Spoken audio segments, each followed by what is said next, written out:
這種客套戲言，聽出眼淚都要當作訓練，早該想通了這尷尬身份。明明難過都要扮開心，陪你細數傷感，聽你訴說抱憾。這種曖昧之間如何被應允？共你已有人身份，談情說愛幾遍，對白講得太真，又怕被你看穿。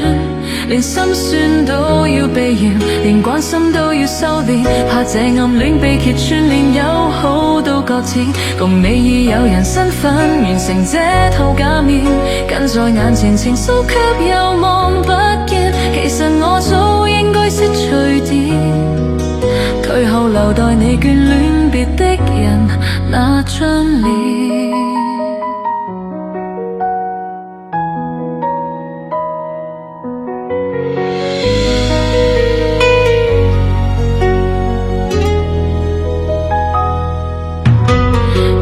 該想通了這尷尬身份，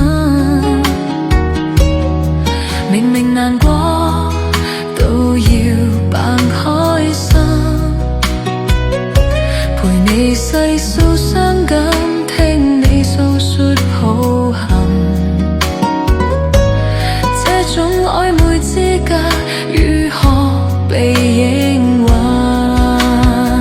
共你已有人身份，談情說愛幾遍，對白講得太真，又怕被你看穿。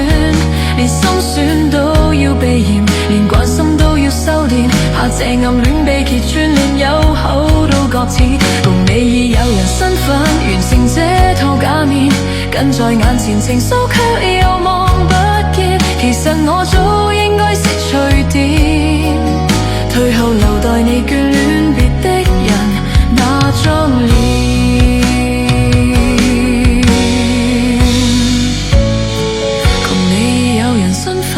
談情說愛幾遍，對白講得太真，又怕被你看穿。